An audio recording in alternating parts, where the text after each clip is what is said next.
Hey, Junior Troopa, what's in the box? Stand back, Idex! This is my treasure! If you want it, you're gonna have to get through me first! Okie doke. Have fun! Coward!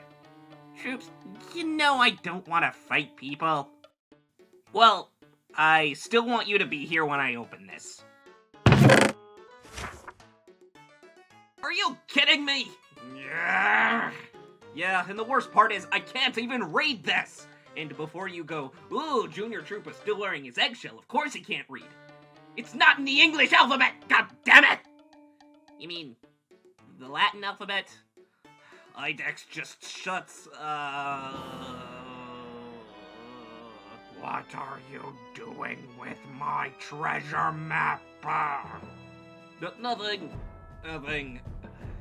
He was looking for the treasure on this map, doy. Well, that's great. I kinda forgot the script it was written in. And I also totally forgot where it was, so, it should be fun figuring this out, guys. You forgot how to read the map? Why does this stuff always happen to me? Hey guys, so let's rewind time back to 2008. Funnily enough, that's when the first piece of content that I uploaded to YouTube went live. It was recorded on this thing. Hi, I am Mickey. I'm a guy that you can never know. I'm allergic to trains, and trains are allergic to me. I'm a funny guy. Mickey Mouse! It's a time to go with Mickey Mouse! On April 28th, 2008, a user named AIS523 uploads this to solangs.org. It's described on the initial wiki page as an old language that he has since forgotten the details of, and claims that this program is an interpreter for a cellular automaton called Rule 110. The language never had an interpreter, so there was no way to run this program. Additionally, AIS523 forgot the entire language's rule set. It never even had a description. This is all we've got. This is a video about Burn. So, you said this is an interpreter for something called Rule 110. What even is that? Other than the statement that this video is already doing something wrong. Rule 110 is a one-dimensional cellular automaton that takes in a bit string and produces a new bit string for the next generation. When calculating a generation, each bit looks at itself in the old generation, plus the bits to the left and to the right. If the middle and right bits are 0, or if all 3 bits are 1, then the new generation has a 0 in that cell. Otherwise, the new generation has a 1 in that cell. If you start Rule 110 with just 1 bit in the far right, and have each generation have its own line, you get this. Rule 110 was proven to be Turing-complete in 2004, meaning that, theoretically, whatever Burn is also Turing-complete. In other words, while it might not be easy or comfortable, you can theoretically do any computation with just Rule 110. And since Burn has a Rule 110 implementation, then you can theoretically do any computation with Burn as well, because reductions! So we knew that Burn is probably Turing-complete, but why are you talking about it again? You made a Burn video in 2019. I was there. Why are you making this one? Well, that video was very flawed, and this video, in my opinion, will completely supersede that one. That video will still be available online though, since I never private anything. So first off, let's do something I didn't do back then, and actually look at this Burn program. Wait, you're telling me that you made a 10-minute video about Burn in 2019 and didn't even bother to analyze the program? Yes, so we're doing that now. The comment says, colors given as BG, level 0 to 3. This strongly implies that the program isn't actually meant to be looked at as this grid of numbers, but as a grid of colors. If we have the left channel be the blue channel, and the right channel be the green channel, with levels of 0 being black and levels of 3 being full color, the program looks like this. Whoa! Those are wires! Indeed they are, and just looking at it like this already gives a few clues as to how it might behave. Like how there's probably a signal of some sort going through the wires, and how the background color is probably 00. In 2010, AIS 523 remembered some more things. The program doesn't just represent a finite start state. Instead, it's meant to repeat in all directions, theoretically infinitely. Of course, that isn't physically possible, but it can be given a large constraint. Also, the initial program state might have some of the copies disrupted slightly, and also, if a cell changed value, it couldn't go back to its original value, though it could be changed a second time. That was all of the information that existed about Burn back in 2019 when I made the first video. And at that time, nobody had really tried anything publicly at all. So let's go over what has happened since 2019. On November 27th, 2021, AIS 523 wrote even more things he remembered about Burn. These clues give a much clearer picture about the type of language that Burn is supposed to be, and even some hints as to how Rule 110 was implemented in it. Burn is a cellular automaton where each cell has up to 3 color channels, but in this example, only 2 of them are used. Furthermore, the program would probably work if you switched the blue and green channels, or even if you introduced a red channel and swapped one of the colors to red. The algorithm was probably symmetric between colors. The algorithm for updating cells between generations concerned mainly a cell and its neighbors, though it was unclear if the corners were included. Specifically, the language was built around the differences between a color channel and that same color channel in the neighbors. A small difference, say if 1, was treated differently from a large difference, and it was possible for the difference in one color channel to affect the other color channels. Also, remember that irreversibility condition? It's kinda weird, but it flows naturally if the color values only ever increase or only ever decrease. Furthermore, a color channel will never decrease lower than its lowest neighbor or increase higher than its highest neighbor. Behavior-wise, the wires would do flood-fill-style events, where a wire would change at a rate of 1 cell per generation from one color to another color. This was not necessarily part of the update rules description, but it just kinda happened. In the example program, flood-fill was used to make the wires work, with specific values placed where the wires collided, such as maybe this 2 here. Interesting. So Burn is now essentially confirmed to be a cellular automaton that transmits data of some kind down this structure via floodfill, and probably passes it to other copies of itself. Also, that means that the rules that exist either affect just the color channel with the difference, the color channels without the difference, or all the channels in the cell. Otherwise there wouldn't be symmetry. Man, this is getting much closer now. But in 2021, and also 2022 and 2023 and 2024, there was still no Burn specification.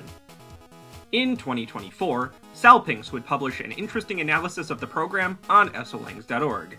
Salpings argued that the repeated code block represents, specifically, one cell of Rule 110, receiving information from the 3 blocks spatially above it.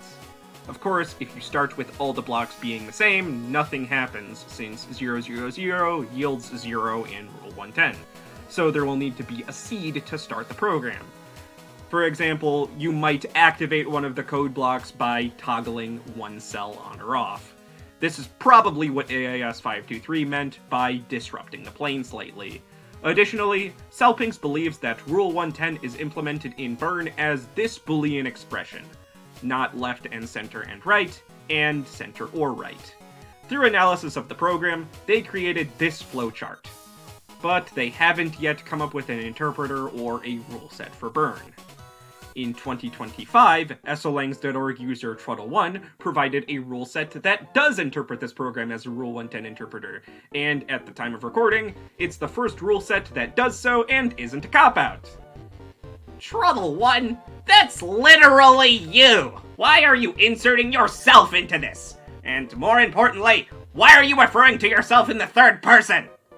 I don't know, Master Junior Troopa. And I'm inserting myself into this because I actually maybe found something. And that's why I made this video.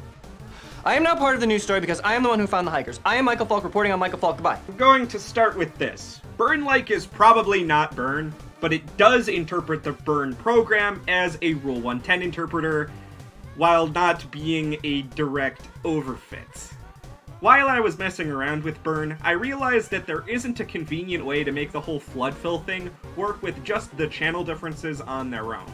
That was due to structures like this, where they can either be a junction with 3 wires where 1 wire has passed through, or a junction with 2 wires where none have been filled yet and it's just curving. Additionally, if Salpinx's theory of each block being one Rule 10 cell was to be believed, then the program, with no disruption, is probably in perfect equilibrium. So, I went to the rate of change in differences between generations. So, if in generation 1, a channel flips from 1 to 0, then the change in difference in its neighbors is 1. And if nothing happens on the next generation, then it's 0. Burnlike has 2 rules based on this. If the rate of change in difference in a channel is 1, then that channel decrements by 1. If the change in difference in a channel is 2, all channels in that cell decrement by 2. But that rule set is completely unrelated to Rule 110. What could that possibly accomplish? Well, if we disrupt the program slightly by flipping this top wire to 0, activating the cell on the first generation, and acting as the unmoved mover of the Rule 110 interpreter, signal is passed down through the block. But that's not all. It passes the signal to the block on the left as well. From the perspective of the block on the left, it's receiving signal from the right. So if the signal makes it here, then the condition center or right must be true, which is part of the Rule 110 Boolean that Salpinx proposed. But those rules on their own don't implement Rule 110. These rules don't properly handle the not all 3 rule. But maybe they get close.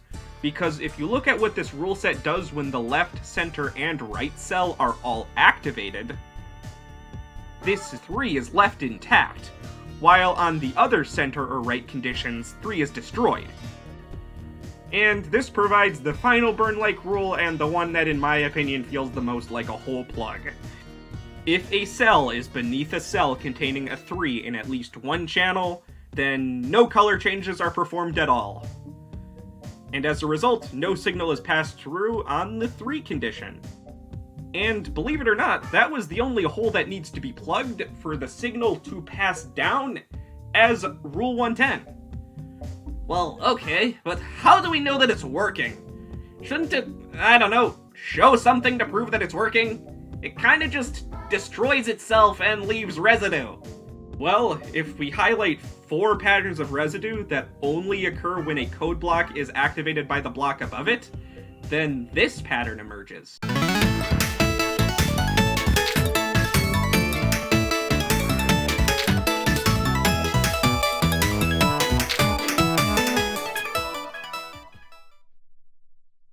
So, that's it then. Burn is solved, right?